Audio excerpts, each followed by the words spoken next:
Hi guys, so welcome back to my channel. If you are still struggling to remember all those asthma drugs and it could be very tricky for you to remember all those things, I know. So stop trying to memorize all the entire list of leukotriene modifiers, and you only need to know some specific basic steps to remember all of this. I'll tell you in this video the very easiest mnemonic to learn all of those asthma drugs as well as the respiratory system pharmacology. So thank you so much for tuning in. Let's start with the topic. Today's topic is respiratory system and pharmacology. What are the drugs that we prefer to the patient or recommend to a patient for the asthma? We'll see in this topic. So let's start with the video. First of all, we'll have to learn about certain basic things before going ahead with respiratory pharma. First of all is the drug for bronchial asthma. Drug for bronchial asthma.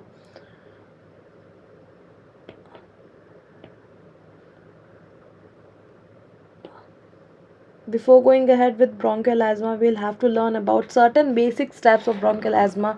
That is the pathophysiology of bronchial asthma. Pathophysiology of bronchial asthma. First of all कोई भी allergen आएगा हमारे पास, ठीक है. Allergen can be in the form of dust particles. In the form of dust particles can be a pollen grain,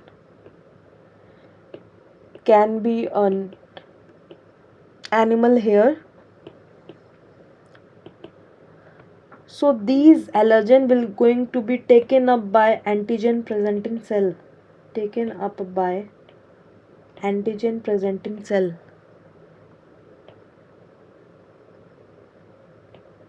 in the wall of bronchioles. In the wall of bronchioles. So there are certain things that this antigen presenting cell will going to be taking the allergen to the lymph node, taken to the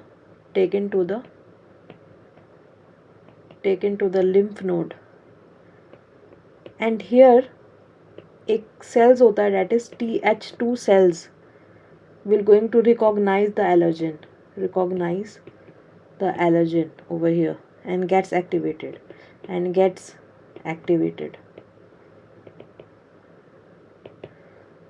okay. Next up we have one more important thing under this category, that is plasma cell. You have ever heard about plasma cells? I know, क्योंकि plasma cells तो काफ़ी common है, हमारे physiology में भी आता है और अदर सब्जेक्ट्स में भी. तो प्लाज्मा सेल्स हम जोलॉजी में भी पढ़ते आ रहे हैं from the class 11 and 12. Plasma cells क्या करेगा, IgE सेक्रीट करता है, immunoglobulin E will be secreted by plasma cells, and further this will going to activate mast cells to release one thing we'll see in the box. Mast cell क्या करेगा, increase करा देगा DNA, and then further phospholipase A2 enzyme, that is phospholipase A2 will going to be increased over here or activated over here, okay. And then it will further going to be activate lipoxygenase, LOX, lipoxygenase, an enzyme, further going to increase or promote leukotriene LT, represented by LT. So this particular leukotriene will going to be stored in the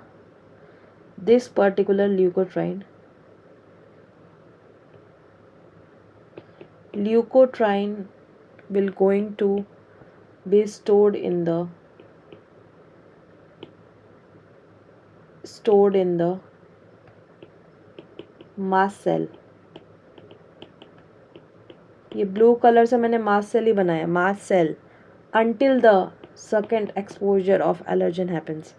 Until so this particular leukotriene will going to be stored in the mast cell, stored in the mast cell until the second exposure of allergen happens. Okay, next up is the leukotriene release. Leukotriene अब इसके बाद release भी तो होगा, leukotriene release, और leukotriene release के बाद फिर कोई रिसेप्टर होगा जो बाइंड करेगा विद ल्यूकोट्राइन, है ना. There is leukotriene receptor over here and this will further going to cause inflammation of bronchioles, inflammation of bronchioles. And then further यहाँ पर होगा bronchospasm, bronchospasm which is also termed as what we call as bronchial asthma. Okay, so there are some steps जो कि बीच में हमें देखना है यहाँ पर कि क्या क्या चीज़ और ऐड ऑन हो रही है इन सारे प्रोसेसेस में. Number 1 being is the IgE. यहाँ पे जब IgE सेक्रेट हो रहा था तो एक चीज़ सीन में आएगी, दैट इज ओमैलिजुमैब. ओमैलिजुमैब क्या करता है? It is a medicine also termed as monoclonal antibodies. ये इनहिबिट करता है IgE के सेक्रेशन को. ठीक है. सेकेंड मेडिसिन जो हमें यहाँ पर पढ़ना है वो है फॉस्फोलाइपेज A2 एंजाइम इनहिबिटर, जो कि कौन करता है? स्टेरॉइड्स. तो यहाँ पर हमारे पास A2 फॉस्फोलाइपेज A2 इनहिबिटर कौन कर रहा है? Steroids. Steroids.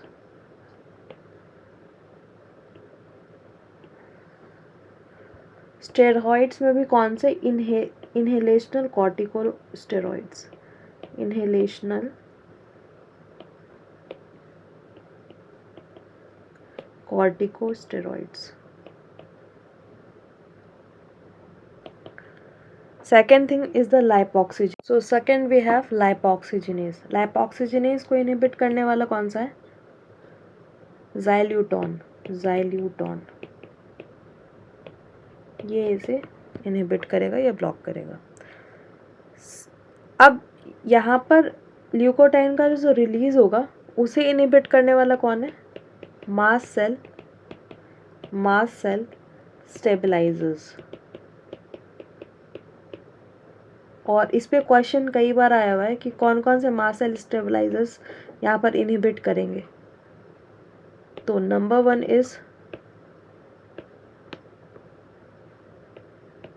Sodium cromoglycate and nedocromil sodium. Sodium cromoglycate and nedocromil sodium. Okay. अब यहाँ पर LT रिसेप्टर को कौन इनहिबिट करता है? Montelukast and zafirlukast. You have already heard about और seen in your family someone is suffering from normally cough and cold, तो हम मोंटेल्यूकास देते हैं. बेसिकली रनी नोज जब रहता है तो वो क्या करता है? LT रिसेप्टर को ही ब्लॉक करता है. यहाँ पर we have inhibitor of LT receptor, that is montelukast and zafirlukast.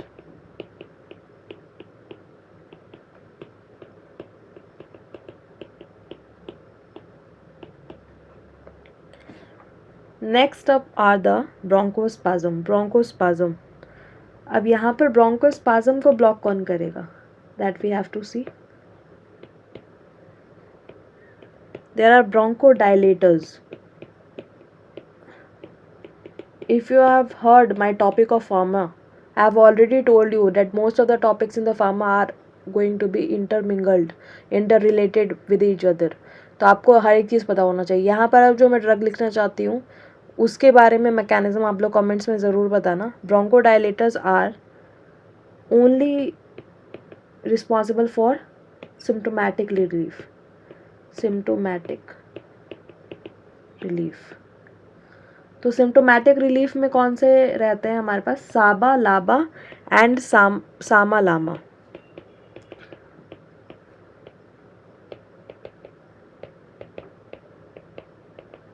Short acting beta agonist, short acting muscarinic receptor, long acting beta 2 agonist and long acting muscarinic receptors.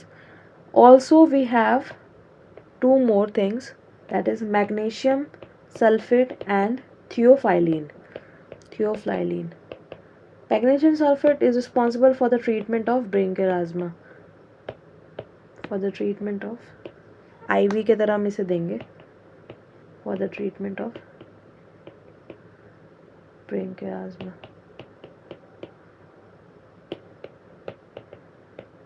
Okay.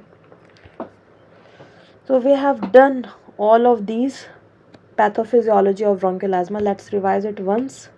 So we have seen allergen हमारे पास आता है एक person में, inhaled किया in the form of dust particles, pollen grains, animal hairs. It is going to be taken up by antigen presenting cell in the walls of bronchioles. तो एक antigen presenting cell होता है जो कि bronchioles के wall में ही present होता है, ठीक है। एंड ये एंटीजन प्रेजेंटिंग सेल अब लिम्फ नोड तक चला जाएगा। यहाँ पर लिम्फ नोड में TH2 सेल्स होते हैं जो रिकॉग्नाइज करेंगे कि अच्छा एलर्जन आ गया, सो लेट्स गेट एक्टिवेटेड। अब ये एक्टिवेट होके फिर प्लाज्मा सेल को बोलेगा कि नहीं, लेट्स सिक्रीट IgE फिर स्टिमुलेट करेगा मास्ट सेल को। एंड ये जो ब्लू वाला है ये मास्ट सेल ही मैंने बनाया है। यहाँ पर सारा मैकेनिज्म होता है जो मेन मैकेनिज्म है। मास्ट सेल इंक्रीज कराता है डीएनए को, DNA further more phospholipase A2 enzyme release कराता है। फर्दर ये एंजाइम लाइपोक्सिजेनेज एंजाइम रिलीज कराता है and then lipoxygenase will further form leukotriene. Leukotriene फिर रिलीज होगा, ल्यूकोट्राइन रिसेप्टर से बाइंड करके इन्फ्लामेशन करेगा ब्रोंक्यूल का, जिसे हम बोलते हैं ब्रोंकोस्पाज्म या ब्रोंकियल अस्थमा। यहाँ पर कुछ इनहिबिटर्स हैं जो कि मेडिसिन हम देंगे so that patient will feel relief. यहाँ पर IgA के ब्लॉकर है सबसे पहला medicine, that is omalizumab which is also named as monoclonal antibodies. Second है फॉस्फोलाइपेज A2 के इनहिबिटर्स स्टेरॉइड्स, हम लोग इनहेलेशनल फॉर्म में देंगे। इन जनरल इनहेलेशनल कॉर्टिकोस्टेरॉइड्स होते हैं। Furthermore, we have lipoxygenase blockers, that is xylutine. Leukotriene के inhibitors जो हैं वो हैं मतलब ल्यूकोट्राइन्स के बेसिकली इनहिबिटर्स ये हैं। Leukotriene stored in the mast cells until the allergen is exposed, ठीक है। So leukotriene will going to be stored in the mast cell until the second exposure of allergen happens. अब यहाँ पर leukotriene के release को inhibit करता है mast cell stabilisers, the first being sodium chromoglycate and nidochromyl sodium. Furthermore, leukotriene release के बाद leukotriene receptors होते हैं जिसको इनहिबिट करता है montelukast and second medicine is zafirlukast. Another name of medicine here that is going to be inhibit the bronchospasm. These are bronchodilators, namely sabalama and sama laba. Secondly, we have magnesium sulfate that is going to be given by IV route. It is the treatment. It also affects very nice in the treatment of bronchial asthma. Next one is the theophylline. Theophylline is a medicine that we're going to discuss in detail after few minutes. Second thing is the inhalational corticosteroid. यहाँ पर हमने देखा था कि phospholipase A2 को inhibit करता है steroids, inhalational corticosteroids. तो वो क्या क्या है वो हम डिटेल में देखेंगे, इसके बाद थियोफाइलिन वगैरह भी देखेंगे। Let's start with inhalational corticosteroids.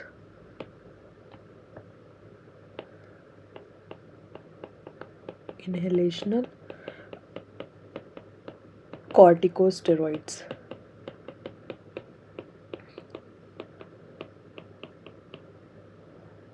Okay, तो inhalational corticosteroid at the name suggest कि ये इनहेलेशनल रूट से दिए जाएंगे। It is given by inhalational route. Also, it is the best route for bronchial asthma. जब एजमा होता है तो बेस्ट रूट क्या होता है मेडिसिन को गिव करने के लिए? The best route for to be given in the bronchial asthma. Route for bronchial asthma. Next up we have other drugs. कौन कौन से ड्रग्स आएंगे वो हम देखते हैं. Drugs includes number 1 being budesonide. So first is budesonide, second is cyclisonide,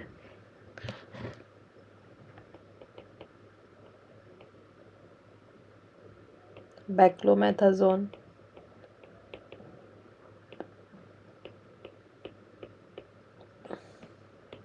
and last one is fluticasone.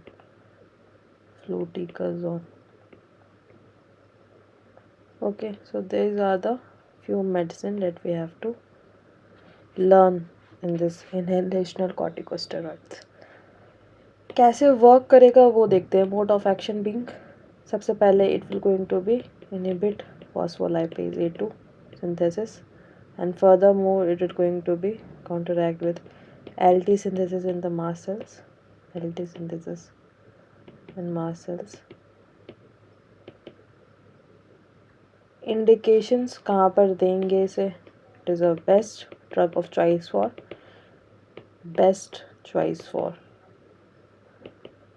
maintenance treatment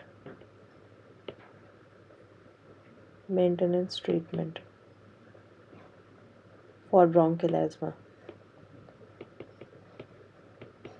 represented by BA. Okay, here we have got some few side effects of these medicines. Side effects of inhalational corticosteroids. What are these? Number 1 being local side effect. Local side effect में पहला है oral कैनेडियासिस या oral thrush जिसे बोलते हैं. This is most common over here. ठीक है, यहाँ पर it is prevented by mouth rinsing. Or we can use separator. Mouth rinsing after use, and spacer after use, and we can use spacer also. Spacers, best method for prevention.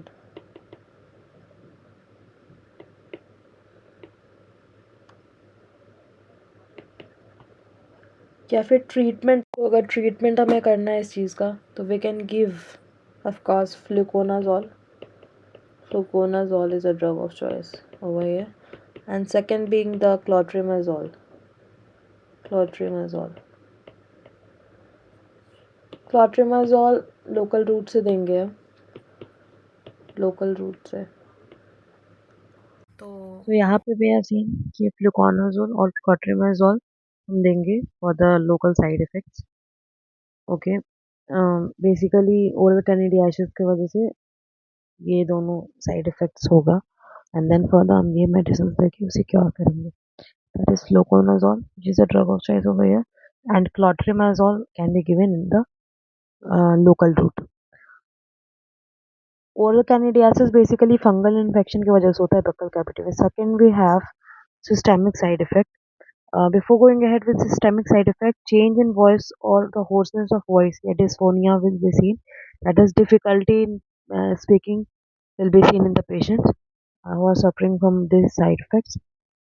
Okay, तो voice change हो जाएगा, difficulty होगी breathing, speaking में and breathing में of course.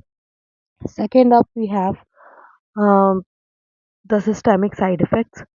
Systemic side effects क्यों होता है? First of all, systemic side effect is due to absorption from GIT. The drug would going to be absorbed from GIT, and due to which systemic side effect will be seen. So it is due to absorption from GIT.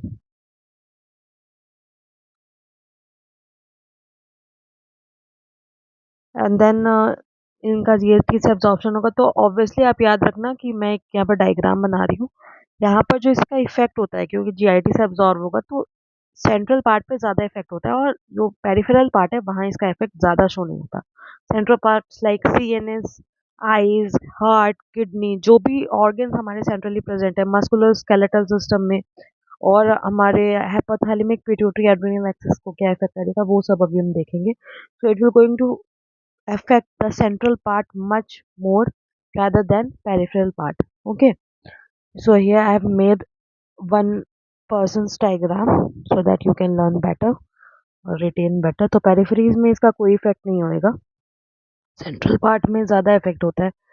Okay, next up we have its first of all CNS आता है हमारा, जहाँ पर ये अगर CNS stimulate होगा तो it will further going to cause साइकोसिस और इंट्राक्रेनियल प्रेशर इंक्रीज कर देगा.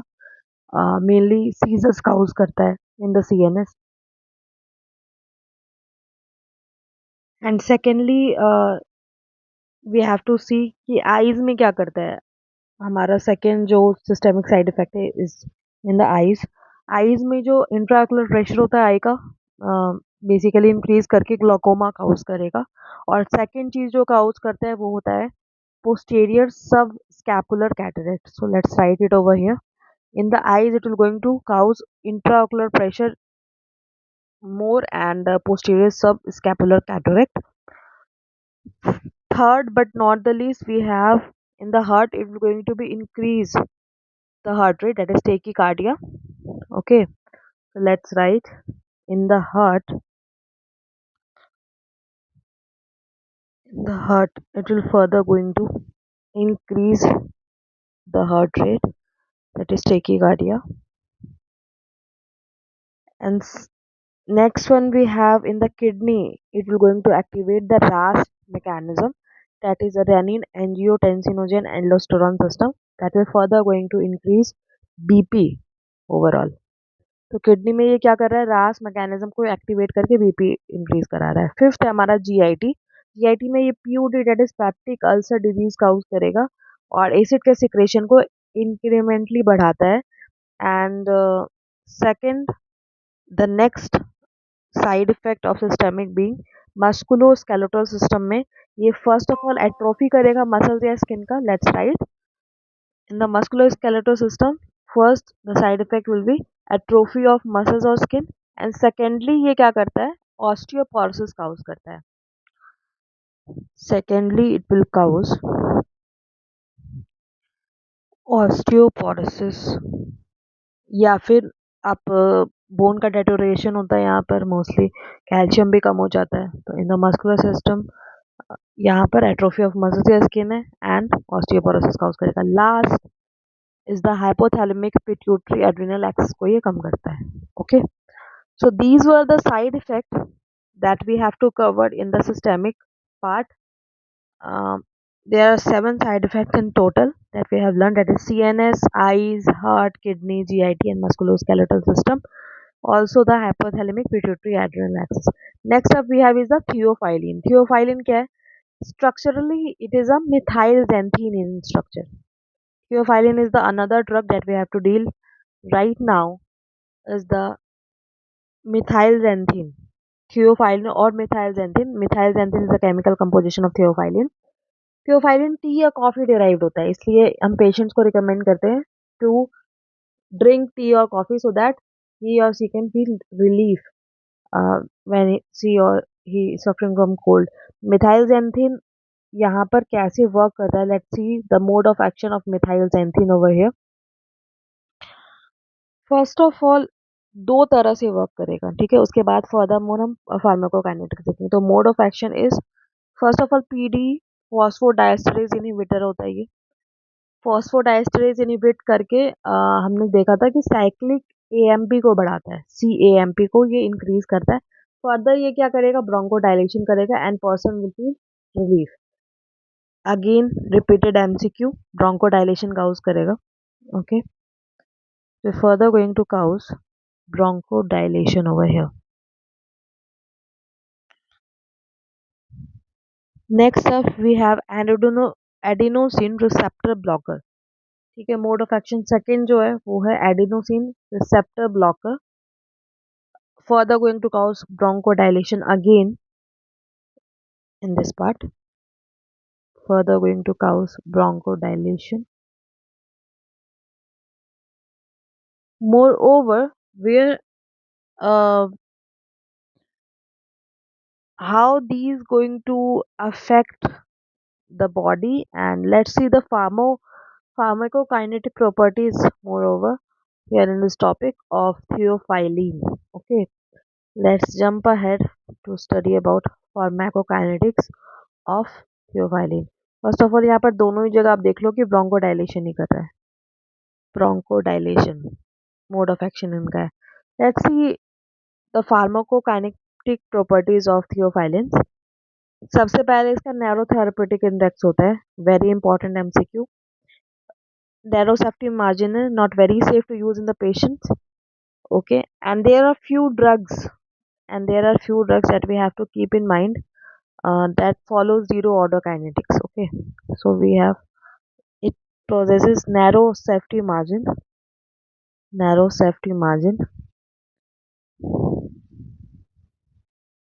ओके, मतलब ज़्यादा सेफ नहीं है पेशेंट्स में यूज़ करने के लिए। And secondly zero order kinetics. आपको पता होगा जीरो ऑर्डर काइनेटिक्स क्या होता है। It is a process where the rate of reaction remains constant and is entirely depend on the concentration of the reactants. ठीक है,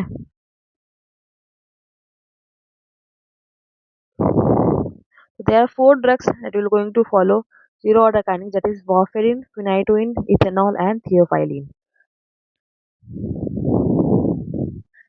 Zero order kinetics में your body removes a fixed या constant amount of drug over the time regardless of how much drug is present in the blood. So these are the four drugs that follows zero order kinetics. We have to keep these in mind. There is no shortcut. Don't ever follow shortcut in pharma and DM. Okay. Metabolized by liver enzymes. So these are the metabolism will going to happen by liver enzymes. So there are two further categories of liver enzymes. These are, first of all, liver enzyme inducers, and second of all is liver enzyme inhibitors. Okay, let's write it over here. Liver enzyme inducers and liver enzyme inhibitors.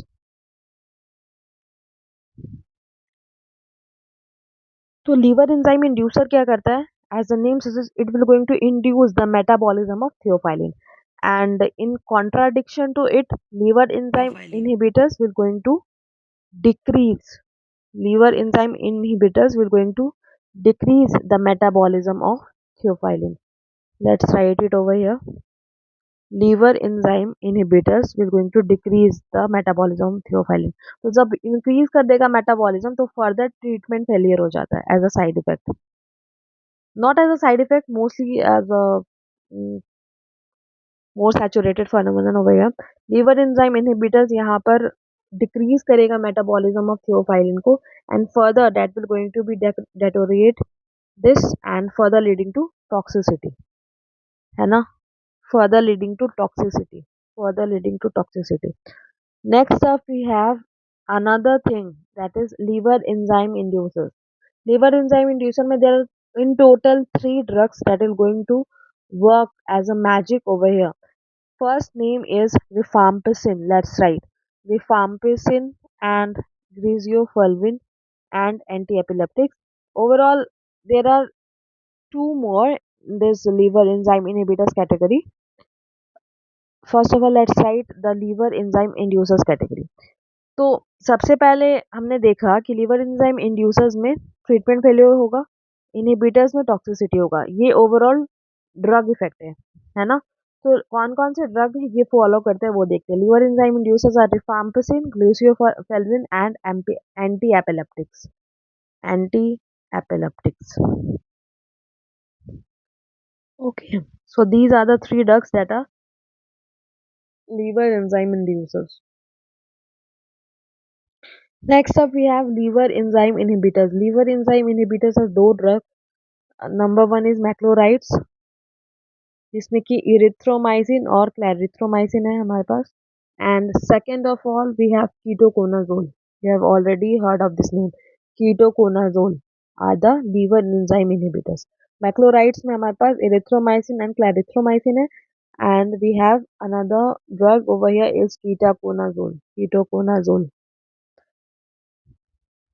Ketoconazole. Let's see the side effect of these medicines first. As the in the previous one we have seen कि CNS side effect होगा, तो यहाँ पर भी होगा CNS side effect, kidney side effect, heart side effect, and most common side effect being nausea and vomiting. In the CNS, it will further going to cause insomnia, tremors, and seizures. Seizures being the prominent over here. Second of all, we have in the cardiovascular system, tachycardia या फिर arrhythmia cause करेगा. Third we have third side effect will be present in the kidney. Diuresis cause करता है. Diuresis, ठीक है, in the kidney it will further going to cause diuresis. And last but not the least the most common side effect, a very important question that came in recent INI, that is what are the most common side effects, that is nausea and vomiting. Star mark over here, nausea and vomiting. First of all, what is diuresis? Diuresis is a medical term for the kidneys making an extra urine. जब आपका system extra urine बनाता है, it helps your body to get rid of water and extra salt. Okay.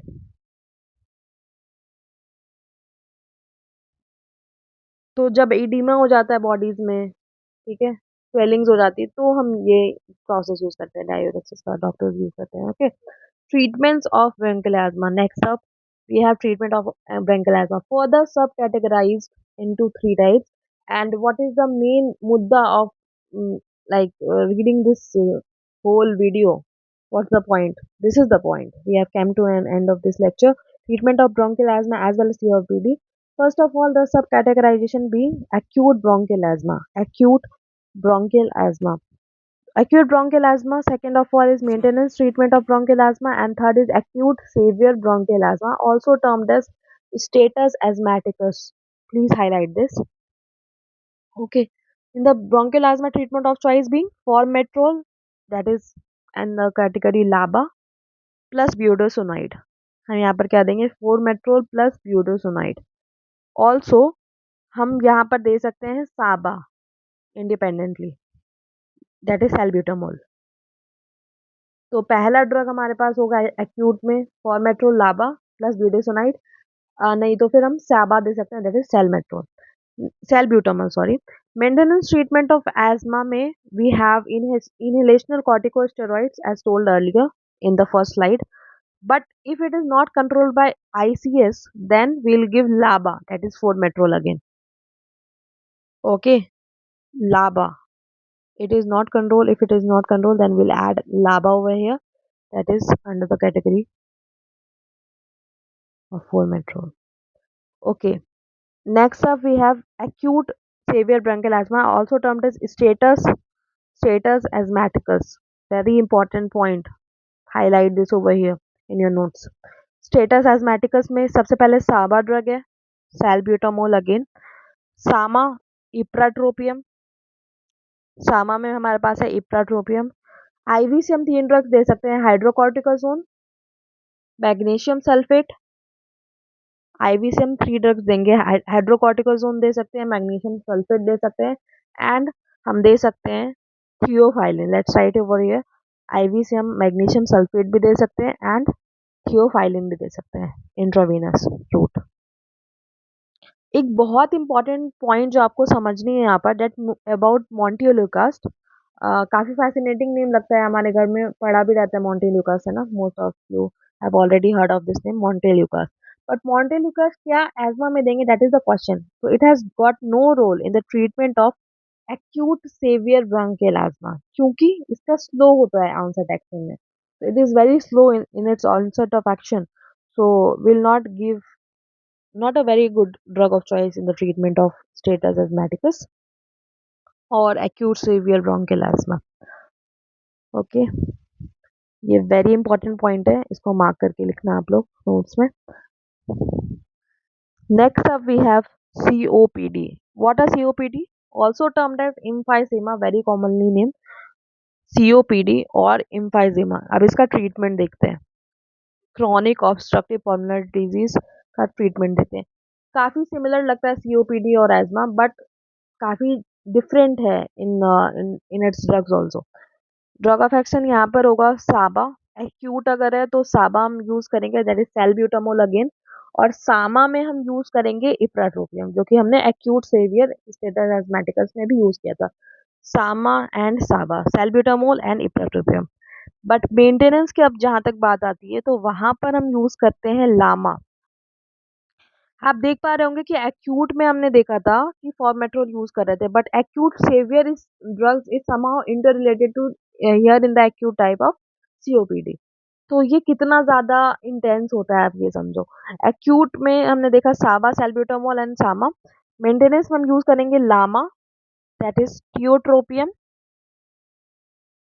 Tiotropium, if it is not controlled by tiotropium, then we'll add LABA to it, that is salmeterol।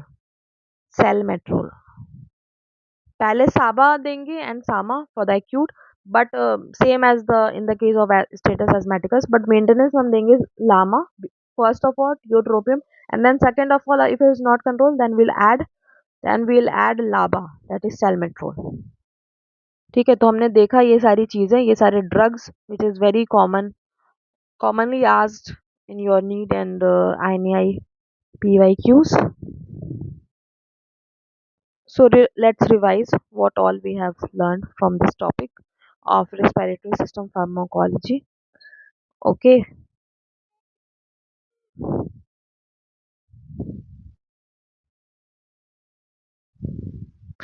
हमने पहले देखा drugs और bronchial ESMA. Pathophysiology देखी हमने bronchial asthma की। Take these allergens towards lymph node, and lymph node में एक sales होते हैं TH2 सेल्स जो रिकॉग्नाइज करेंगे सारे एलेजेंस को और एक्टिवेट होकर प्लाज्मा सेल को बोलेंगे कि अब you have to secrete IgE। And further more mast cell अपने अंदर DNA इंक्रीज करा के फॉस्फोलाइपेज N2 एंजाइम से लाइपोक्सिजनेज सिंथेसिस करेगा, and then leukotriene will come in act, और फिर वो ल्यूकोट्राइन रिलीज होके LT रिसेप्टर्स में जाएगा, एंड देन फर्दर इन्फ्लामेशन होगा ब्रोंक्यूल्स का। We have seen omalizumab will going to inhibit the IgE secretion, and steroids, particularly the inhalational corticosteroids, will going to inhibit phospholipase A2, and xylutine will inhibit lipoxygenase। Leukotriene will going to be stored in the mast cells जब तक second exposure allergen का नहीं हो जाता। Leukotriene और leukotriene के release के बीच का फर्क को और इनहिबिट कर देता है mast cell stabilizers, mainly sodium cromoglycate and nedocromil sodium.